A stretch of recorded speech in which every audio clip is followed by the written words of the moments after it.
for Jakiro.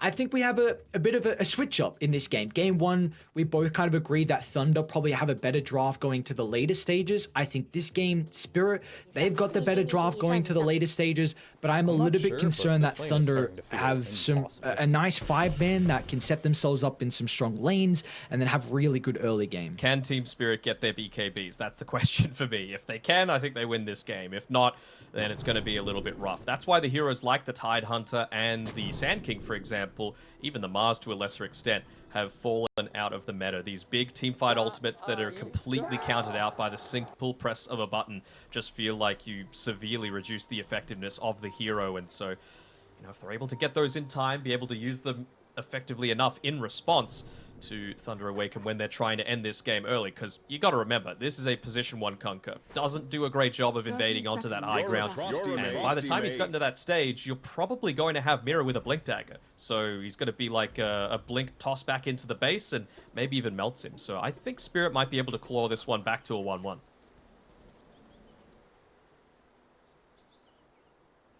So you're in agreement still at least that even though you think Spirit are going to win, you're in agreement that you feel like this lineup is going to have some difficulties at the early game? Maybe. It depends how the lanes are set up as well, as they're actually looking to go onto the Maposhka. Yeah, great jump in with the Gush to be able to help out. A lot of damage early on, and Dark Margot will find first blood in game 2. Did you see what Maposhka has leveled up as well? I'm not sure, Liquid Fire. Nothing in the dual breath. I saw you, Observer. I thought I saw you pan towards that dual breath just out of habit, but no, not this time around. Not into the Tidehunter. Big shout out to our Observer, by the way. Doing a very good job today. Lovely observers, the hard workers behind the scenes. But we do have the Conquer into this matchup instantly. Look at that. The Eidolons just melt from a single use of the rebound. And then the Tidebringer. So it's going to be very important that Collapse... I thought Team Spirit might look to go for a little bit of a lane switch up here. I know it doesn't feel great into the Tidehunter either, but I feel like this is just such a Conquer-favored lane, especially if it's your position 1, that Pakaz could get that key net worth that he needs super early on into the game to be able to close it out before your supports get their timings like the Blink Dagger, and before the BKBs are a factor as well for Team Spirit. So do we feel like a lot of the early game has to come out of Toronto Tokyo then? Because you're mentioning that Conker's going to have a very good time versus the Enigma down bottom. Does Toronto Tokyo need to kind of make some plays once he gets that level 6? I guess, but again, like, what is he going to do? You might get a kill, but they don't really have the heroes super early on that are going to be able to lead into towers unless you move to the Enigma lane. Like, that is going to need to be the necessity coming through here.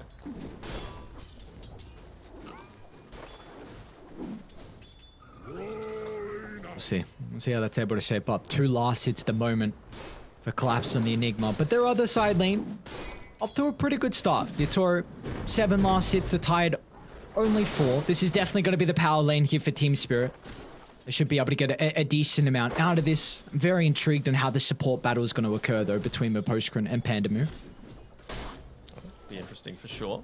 I mean, it's just a lot of trading from range, and CM has a little bit of that right-click advantage in terms of the range. You're also just able to spam out your spells that little bit more frequently with the Arcane Aura. So it should be not too bad for him. Also a nice, easy way to be able to secure those range creeps too. Be able to make the pull happen though for Maposhka. Might even be able to get this Sentry Ward, Maposhka, not allow the D-Ward to happen. Seems like that might be the case. Ooh, never mind. It's big. Radiant playing with the hard camp now, so we'll see if they can try and reset the equilibrium where the lane is in position.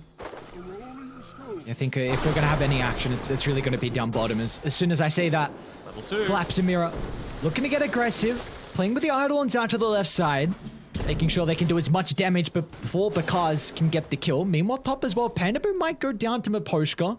He's got some stick charges, so the Jakiro doesn't have enough damage for the finishing blow. Yeah, they got to make sure that their communication is on point on Thunder Awaken. The only reason that both of them are down this low on the bottom side of the map is because when Matthew went for that rebound previously, Pakaz had just used his Tidebringer, so he didn't actually have the ability to clean up all 6 of those Eidolons, and they take about 3/4 of their HP in exchange.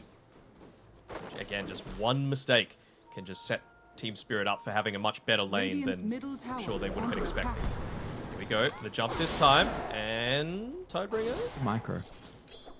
Just a little bit too far out of range, it seems.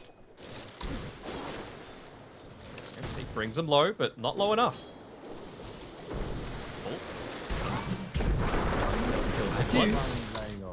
Disposed back onto the tower, but Mirror's still well and truly healthy to continue fighting.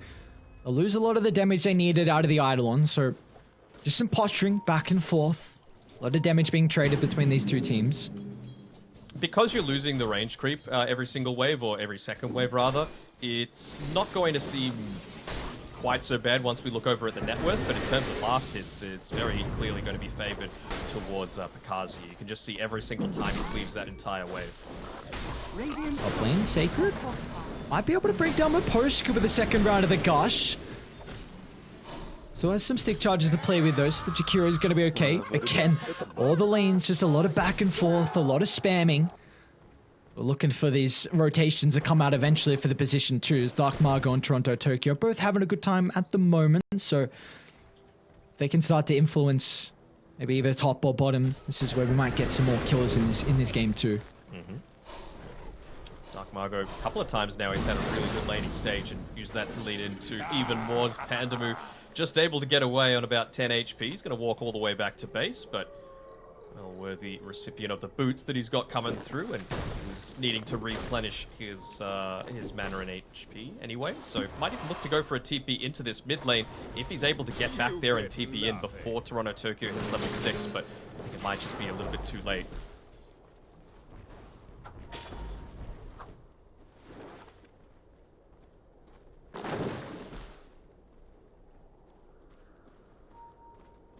Here we go. We got the sixes to work with. Powering up in the next 25 seconds. See if Mira and Matthew down bottom, both supports, are going to consider about rotating. Instead, they're going to get aggressive onto Bakaz. Pandamu's even going to look to try and TP down as well. So with the extra assistance coming up from the Crystal Maiden, they're going to try and veer their attention over towards Collapse on the Enigma.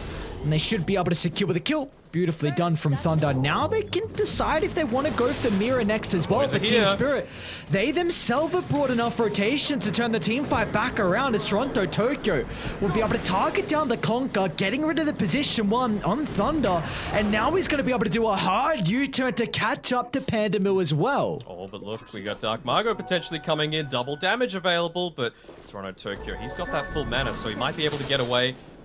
Be waiting out to use any sort of TPs as well, considering he does have that lasso available. On the post goal. It's a rough life of a position fight. They might be able to get both supports, actually. Oh, great jump from Matthew, recognizing that he did not need to help out at all with the Batrider chasing down the Jakiro, so him, in combination with Bakai's TPing back in, was also able to deal with Mira. Just that +1 impact, right? Not retreating quite quickly enough on Team Spirit, just going for that little bit extra. Ended up costing them a couple of supports, just wanting to get his way back to the mid lane as quickly as possible on Toronto Tokyo. Does leave us in a 1v1 up top. You've got Yutora getting his farm, where you've got Sacred getting the farm. It looks like this might just be the story for the next couple of minutes, because again, both teams are starting to put a lot more emphasis down bottom. Got another rotation coming out. Do indeed. Again, Matthew is such a key part of Thunder's team fight, being able to find the pick off and being able to find that one on the backlines as well. Right now, he just wants to make sure he's in the general vicinity as they go for these kill attempts. Level 3 on the Eidolons, so they end up doing a fair amount of damage as Pakazi's going to get baited in to try and go onto them. Oh, they lost the Eidolons though. That's pretty much all the damage from Spirit, and our Sacred, he's going to look to TP in and have some impact down bottom. The Ravage clipping onto 2. They've been able to target down the Enigma. Toronto Tokyo is going to drive into the middle as well. They want to try and get rid of the Conquer, but the damage, it's not enough. And now with Dark Margo's influence as well, with the lasso dragging back Toronto Tokyo. A double kill for the rotation thanks to Sacred. And now they can also start to move over to deal with Maposhka. He's going to try and find a little hidey hole in the tree line, but there will be no place he can duck himself deep in far enough as Thunder find 3. Wasn't even able to use that dual breath as well in that team fight. Kazi's forced to come up top. He realizes that, look, we might just need to give this bottom lane up, but, I mean, with the Tide Hunter playing here now, they're really not scared of that at all. Sacred could just look to put himself in front of the tower, and Hakaz, his main priority is getting up onto level 6 so that they can't even attempt to go for those plays. And, I mean, once he's level 7, he's going to have the armlet. Those Eidolons can't go anywhere near where he's farming. Oh, man, this observer ward down bottom, it's giving them so much information.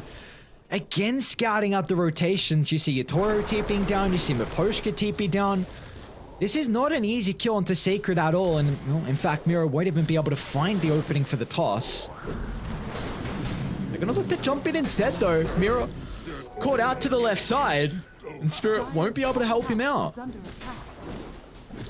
It's all about just withstanding, being able to stand your ground. They're gonna have the Wraith Pack finished up in about 1100 gold's time, so it's not the worst for Collapse, but certainly would have been expecting to come out of this lane a lot better when you're looking to first phase it, and it's turning out to be a pretty damn solid Kunkka pick for them so far. Again, I wonder if they do need to be a little bit further ahead on Thunder. It's only 2k, and they haven't taken any towers just yet, and they really lack the heroes that are able to do so. So I wonder if around the 10-minute mark, they're really going to emphasize trying to play around that siege creep just to give them that extra little oomph that they need. I think my concern is that I don't see a way for them to address this BKB on Dark Margo. He's already got boots of travel, top of the net worth, and I think he's just going to tear them apart with this next item. As we're already seeing here, it just fly over to the backline. Toronto Tokyo, then awkward usage out of the ultimate as Dark Margo gets a free kill. Toronto Tokyo should have the finishing blow, but the one shot just keep Matthew alive, and now they're in, dragging him back as the river turns to red as Thunder get another double kill. Sacred still farming on the bottom side. The Kaz was ready to rotate if needed, but he realizes the importance of getting that armlet available for himself. They've got this siege creep to be able to play around with, like I was talking about, and even a couple of illusions as well. So I wonder if they're going to look to try and address this somehow. Miposhka just playing in the mid lane. I'm sure he would love to have his level 6 right now, just to shove that macro pyre out onto the lane, not commit too many heroes, but still stop the push that TA are eventually going to be looking to go for. At least Toronto Tokyo is able to do it. So I think one thing that we have for Spirit is that Yatoro is still finding a decent amount of farm. 2 components with the Battle Fury completed. Closing in. Did they just attempt to do the glyph to be able to save that? Oh, that bottom lane collapse. Oh, they get the Ravage out from Sacred before the response. It looks like he was charging up the black hole, maybe to buy some time for the TPs, but Thunder just get on top of him too fast. Yeah, with that glyph being used as well by Thunder, I was thinking that maybe it was a small avenue for Spirit to be able to punish. In fact, it's going to be the other way around. Cars coming up onto the top side along with Panda Moo. They have enough damage to be able to take out Mira. Ooh! Mira! Any boys? Any rotation? Team, no! Team, help me! Oh, 2 ultimates.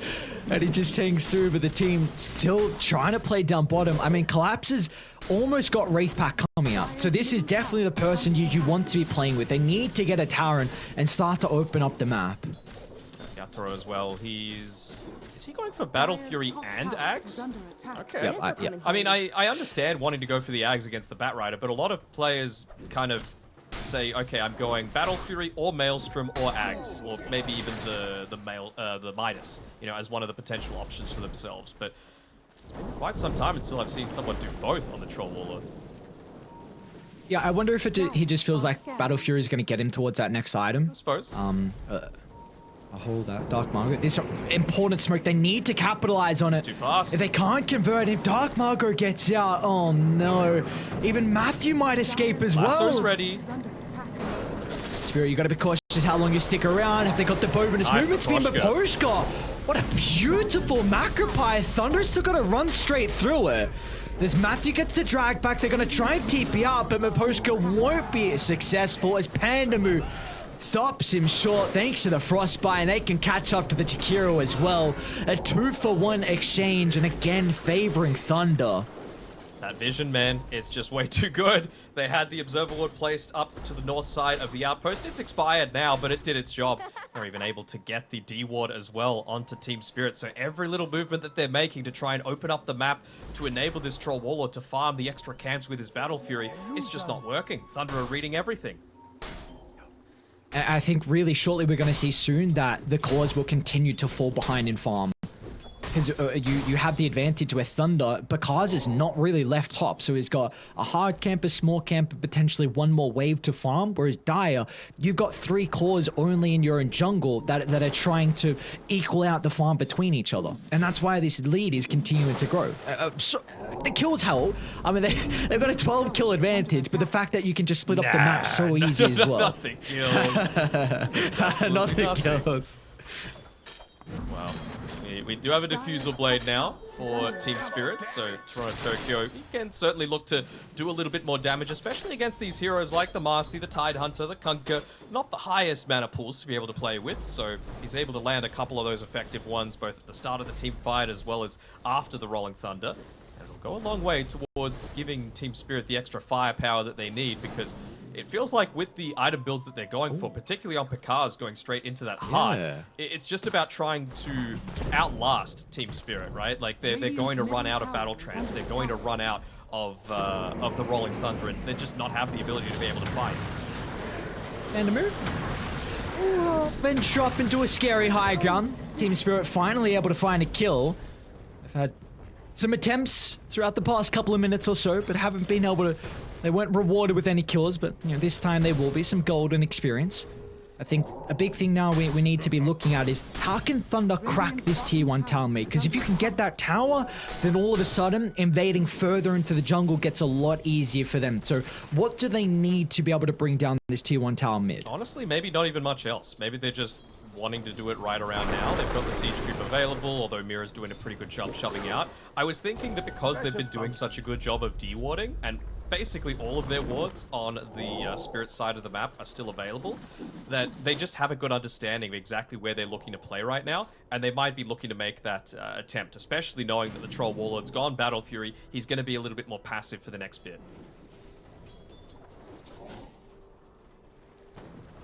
This could definitely be the time. Got this BKB ready to work with onto Dark Margo. It's been a great game for him so far, 4-0-5. The car is very close to the heart as well.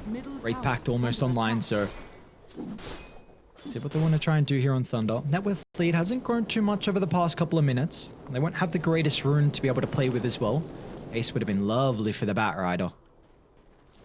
Yeah, but they're going to have the heart, like you mentioned. They're going to have the Wraith Pact as well for the Tidehunter, so it does open up that little bit of a possibility. I'm still a little hesitant about their potential to be able to crack some of these towers. Tier 1's fine. They should be able to claim those relatively easily, and it's important for Team Spirit to take it, but I just don't think they have the tools to be able to do it just yet. Unless it's going to be off the back of an amazing toss back by Mira, who, to be fair, is close to getting into that Blink Dagger. So I wonder if they're going to look to emphasize and prioritize a little bit more of his farm. Run into Sacred. With that tower. This man is not going to be not an easy one to bring down with the watermelons being chucked out of him. Oh no. Pretty big kill actually if they're able to land it. Oh! Have they got a lasso? No. Alright, they'll be able to stop it. Poor old Mira. Space creators, they like to say. Unfortunate that it's gonna kind of cut him a little bit short of this Blink Dagger. Across the map, because it's also run into Maposhka as well. Attempting to try and de-ward, and what will come at a cost of his own life here from the Jakiro. So 2 support kills, but again, the cores are getting farmed. Toronto Tokyo working towards the BKB. You got your Toro as well. It's going to have enough gold for 2 components to the BKB. You've got the tier 1 tower. The ancient camp has been blocked up, so yeah, they're feeling pretty happy right now on Thunder, but they got to keep that tempo going again. I really feel like with Team Spirit, if they can get into this BKB onto Yatoro, then it might look to turn the team fight around in their favor. They're still going to need the initial pick-off, right, to be able to make it a 5v4 instead of a 5v5. But if you can get into the middle of that team fight, pop the battle trance, then it'll go a long way towards securing them a way back into this game.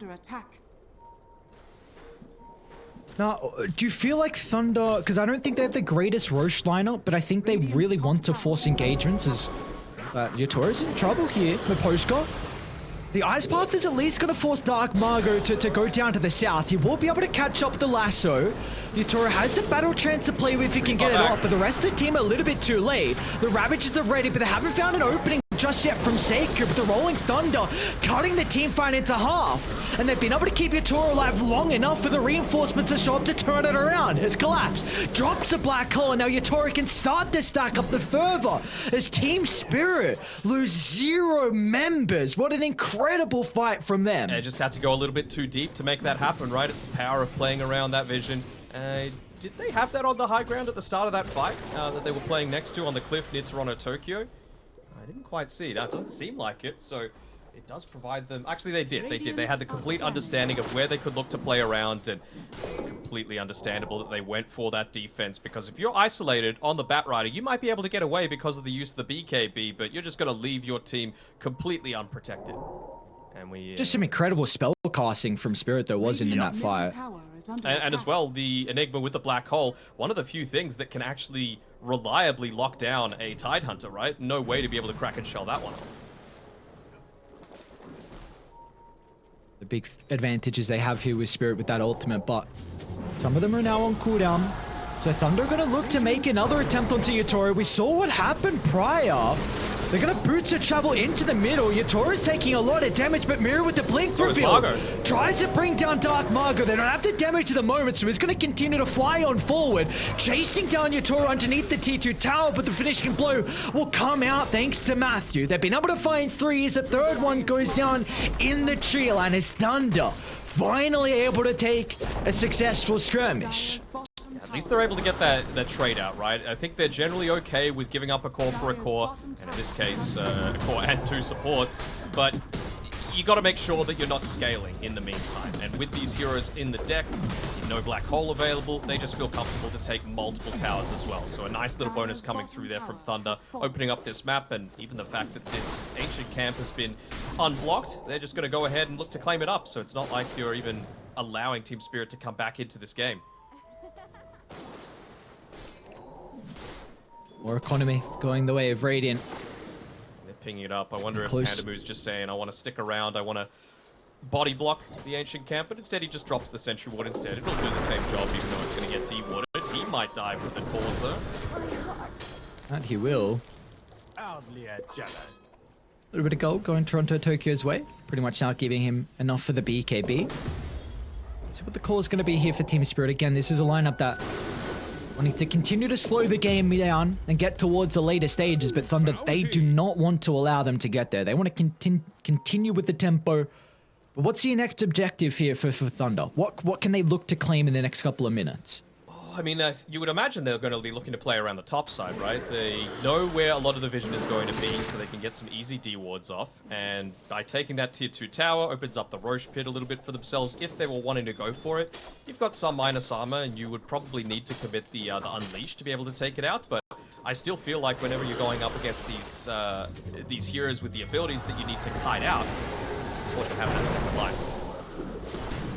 Being able to run into Maposhka in the jungle, so another free kill for Thunder, but it is just space. Yatori shoves out mid.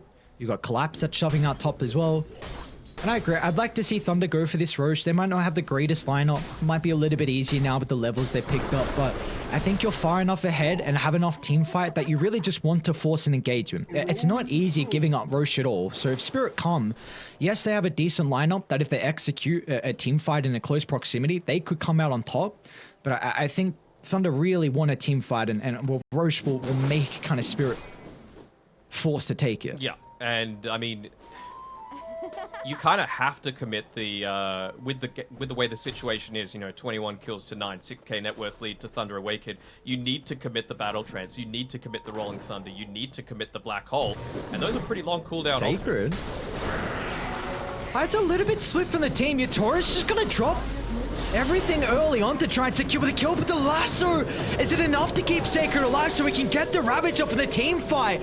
Spirit, do they still want to stick around knowing the Ravage was already used? They've been able to blow up 2 members off to the right side. Yatora's going to be able to TP out, but back by the outpost, they've got the Rolling Thunder trying to catch up to the Batrider. They've been able to secure a triple kill, and a Collapse He held 2 members back thanks to the black hole that bought enough time for Spirit to be able to deal with the other components. Now Mirror can follow up and jump to the low ground, tossing him onto Bakaz.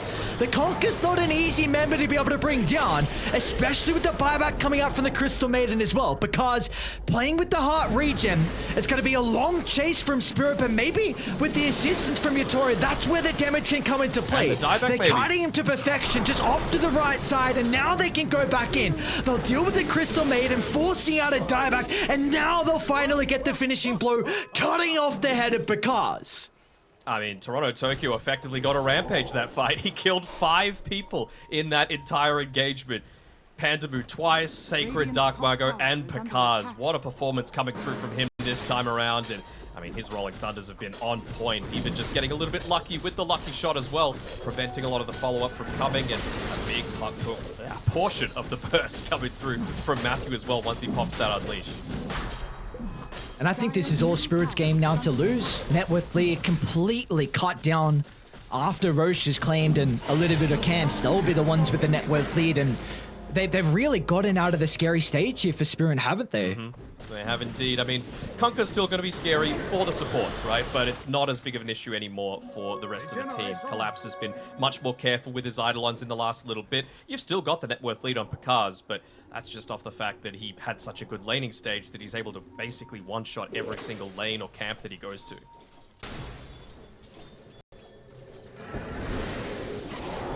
Look at that. They were actually looking to go into the Blink Dagger on Sacred just for that extra layer of initiation, but they don't really need it. You know, they've got the rebound, they've got the Blink Dagger on the Batrider. Instead, just wanting to not get 100 to 0'd by that Troll Warlord, force them to commit some stuns on top of it as well, means the Ghost Scepter is going to provide Sacred a pretty good amount of value.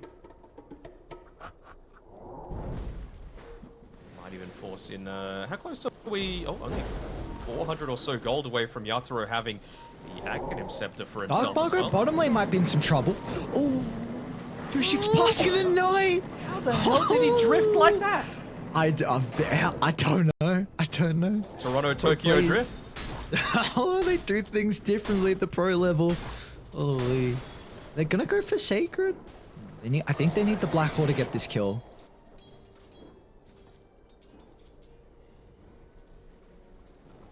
They're really looking to emphasize this, these high HP heroes, right? The Marcy's going to have a decent amount soon enough. You've got a Tide Hunter, naturally, and a Kunkka with the Heart means that Aghanim Scepter being purchased up by Collapse is going to be a nice little tool.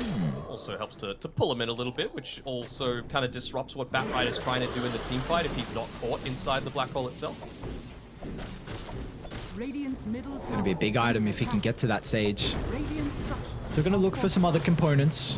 Running that Blink Dagger to try and help out with the initiation. Looks like Spirit, though, with the Aegis, be able to knock onto some towers now for themselves, getting some map control. Tier 2 tower going down will pretty much give them firm control of this bottom jungle. See what Thunder can try and do. Do you feel like they're at a stage where they can still fight into this Aegis advantage, or are they just looking to kite for the next 2 minutes? Well, I would imagine you want to kite, right? A big part of their team fight is, again, about that pick-off, about finding the X-back, but they're clumping up too much on Team Spirit to allow that to happen.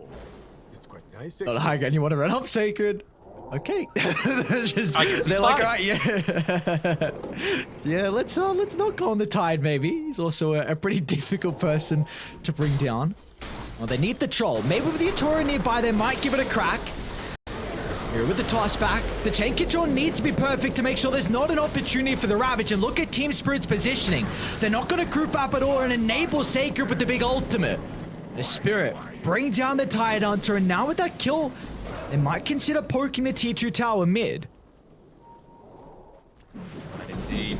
Yatoro still with about 1.5 minutes left on that Aegis. He just feels comfortable enough to move on forward, even looking to protect with the Ice Path. Wouldn't want to give this one up for free, but again, that's the power of the Lotus Orb. That's the power of the Aghanim Scepter, just constantly using those whirling axes without a care in the world. Looking to make sure to constantly get that Dispel off onto himself. I can dispel so much this game. So much. Frostbite, CM slow, all the Batriders abilities, Sticky and Flame Break, really the important ones. Torrent slow, Gush, Rebound slow. Yeah, there's a lot. Like, it's such a good Aghanim Scepter game. Not rebound slow, dispo slow. They changed Marcy around too much. They need to change her again. She's busted. Yeah, no, I was literally gonna say the same words. Yeah, you change around, she's still busted. She's still a very, very fun hero. I mean, I'm wondering if like Tundra Awaken, even part of their success is going to come off the back of this Marcy, right? Like if she's got the BKB, if she can get into the Basher, maybe you find that single target pickoff that you don't actually need anyone else's help to be able to obtain. Okay, so who does it have to be? Probably Enigma, I would say. You know, if you're able to isolate him somehow, then that'd go a long way towards your success. They see Collapse is a great ward, but Mira's going to get the jump in first. Found Enigma. Simultaneously with the lasso, the blow-up Collapse without the big ultimate for the team fight. Maybe this will be the path to success on Thunder. This is with a double Can damage. they deal with Yotoro, though? He's got a DD in the arsenal. They're going to try and kite it for the moment. A Rolling Thunder will cover the retreat. They'll deal with Matthew, who is trying to get another pick off onto the backline. Thunder, is this their opening though? They've still got the Ravage to move forward. An Ice Path again from Aposhka along with the Macropire, making it difficult for Thunder to continue to charge into the middle. They're trying to catch up to Mira. Looks like they should be able to finally bring down another member of Team Spirit. That flying V formation coming out there with the Ice Pass and the Macropire, meaning that they just don't want to walk into that mid lane staircase area at all. Seems like they're still kind of setting up, but I really want to see a replay of that where the Troll Warlord was just hitting in onto the Kunkka. Yes, he's got the Heaven's Halberd, but his health was barely moving at all, and this was with a double damage with Yatoro essentially even with net worth on him. It was crazy. Regeneration. Yeah, I imagine this is why he's going the MKB now. Yotoro. You've got some of the mist coming out thanks to the Halberd. Some extra damage as well if he can get the procs as well. Definitely a necessity. Even just against the Tide Hunter, that little bit of magic damage. Sure, he's got the hood, but every little bit counts in terms of the magic.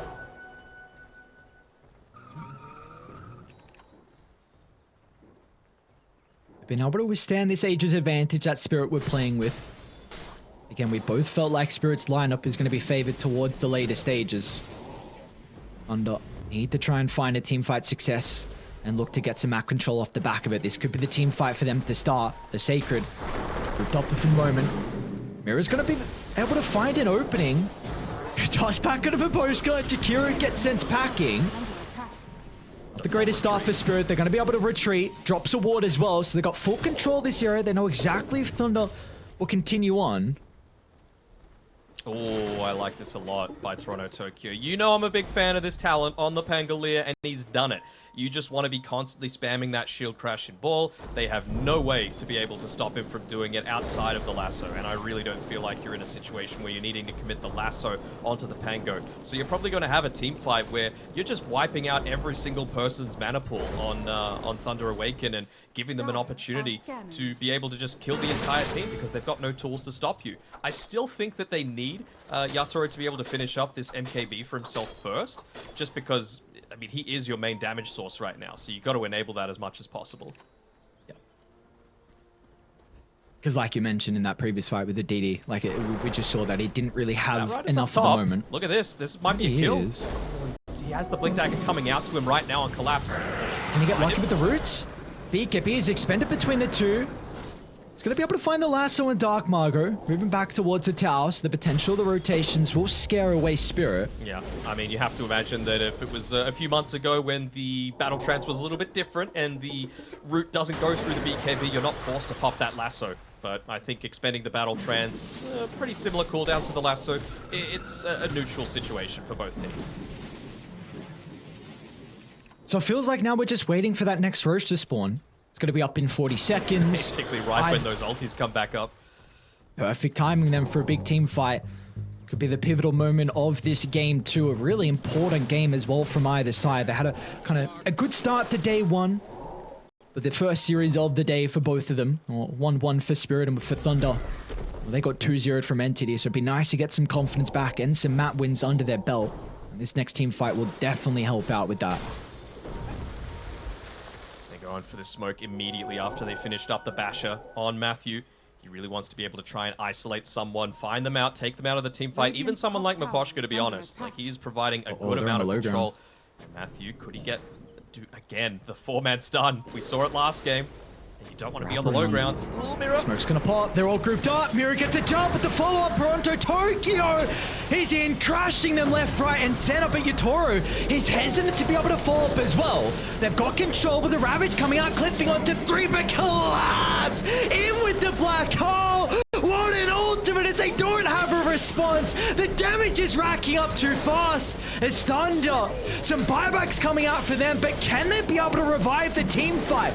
Because he's been able to veer his attention over towards the Enigma, but they do not have an answer. Yatoro just freely right-clicking throughout the team fights, and Toronto Tokyo as well, looking for the rampage, looking for the final kill to give him the fight, man. He won't be able to find it onto Picard's, the finishing blow, and they'll give it to him. Rampage for the Pangolier, and now they can go for Sacred as well. The Tidehunter just brought back prior, and he'll be sent to the grave for another time. Nothing will stop them. No tier 3 tower will hold them back as Toronto Tokyo gets a double rampage. Oh, this is why I love this Aghanim Scepter, man. You're just able to have so much impact in the team fight, not just in damage done, not just in kills secured, but what you deny away from the enemy team. You know, the Basher going off multiple times in the team fight means that the BKBs feel kind of worthless. Same sort of thing with the Mana Burn. They were playing on such little mana for the biggest portion of that team fight just because of what Toronto Tokyo was able to do. Look at that picturesque start as well. The Avalanche into the double ice path, then the Rolling Thunder, and then collapse. You couldn't have asked for a better black hole. Perfect ice pass as well by Vaposhka, landing onto 2 there. I think the one following, he landed onto 3. Like, he is just... this is team spirit at their peak, right? Complete cohesion coming through. Yep, there we go. The double one there. He's just completely layering off and basically determining where Thunder Awaken can look to take these team fights. Macro Pyre, sure, for the damage it's useful, but it also blocks off a huge portion of an enclosed area like this Radiant Ancient Camp. So you're able to just layer it down, you feel confident in knowing where the enemy team's going to be coming from. Now your fish. It really seems like it needs to be a miracle fight here for Thunder to try and stem what Spirit have going for them. I don't know if they're going to be able to get it. It just seems like the damage isn't there now for Thunder. Radiant's middle tower is under attack. So previously, I think the Black Hole, the Enigma Axe dropped another Midnight Pulse, so I was thinking it would get the benefit out of the level 20, but just the wording on this one, I'm not sure if it does anymore. You know, it says it deals additional damage equivalent to essentially like a smaller Midnight Pulse. So we'll see. We'll see what talent Collapse opts to go for. Again, he's not the biggest Enigma player, so maybe he doesn't know either. I don't look like a complete idiot like usual. It's okay, you're not an idiot, sir. Alright, I'll take it. I would have taken you're an idiot, but not a complete idiot, you know? That's where my self-esteem is at right now. So we've one-upped it. Alright, we've done a little bit better. Toronto Tokyo, looking for the Rolling Thunder into Dark Margot. Trying to push out the lanes when a BKB is a win for themselves. Goddamn bashes though. Toronto Tokyo, he's not letting him leave. Oh, he Lincoln. Oh, another rest of the team. They've connected. Mira's got to cut off the reinforcement. They'll get Matthew. They will not get Dark Margot, so we're very close to doing so. But I mean, top lane's going to be pushing in. You don't really need to worry about these mid lanes in the top lane. You just need to protect top, and then you're going to be able to go up onto the high ground. The disarm eventually coming through from the Tidehunter. But yeah, that's a double halberd that's picked up by both the Kunkka and the Tide, but he's got the MKB, so who cares? Instant follow-up as well. They're going to be off the mark. Nice Great use of the neutral item. Put Sacred back onto the high ground. Spirit, are they going to respect Thunder's turnaround potential? Again, they need to make sure they're not grouped up. They won't get anything out of the Rolling Thunder, but Mira, these two wants to get the initiation. Toss back, Yatoro is helping now to he's got the damage. skyrocketing. And because he's just losing all his hit points. A maybe Ravage not. will come through, Maybe but yes. another black hole from Collapse. 2 times in a row. His ultimate to be on point. And Spirit can now look to go for the finishing blow. 3 down, 2 without a buyback, and right. they might have this one in the books. They're going to wait for them to go on to tier 4s, I think, and you just finish up the refresher on Batrider. Can he look to drag someone back into the base? It can't be Yatoro. He's still got the Aegis for another 2 minutes. Might even look to, in the inventories, just see, has he picked up anything? So they're going to go for the single pullback. They need to give him the bonus movement speed. Oh, no, they didn't. They didn't rebound him. No, didn't rebound him. So there's the first lasso. Alright, they got the first life. Dark Marco's gonna jump behind him. Mirror's been pretty important too. Addy has indeed with the initiation, so Dark Marco's gonna look to try and take the Tiny out of the equation. Meanwhile, Toronto, Tokyo inside the base, causing chaos, but still with the Batrider outside, surrounded by 3. And this will be it. There's no response from Thunder. Nothing they can do without the members of Team Spirit. They went to the Storm early on, and then have been able to come back with the lineup they have. Some incredible team fight execution from them is going to be able to secure a Game 2 victory. This is the downside of picking this position 1 conquer, right? It's great for the lane, but you got to have some kind of contingency plan if every single movement isn't an absolute winner. A lot of the times we see, you know, in the mid lane, they pick up something like a Lina or a Leshrac that's able to use a lot of these kills, a lot of this early net worth to actually take objectives. But Batrider, Tidehunter, doesn't really accomplish the same sort of thing.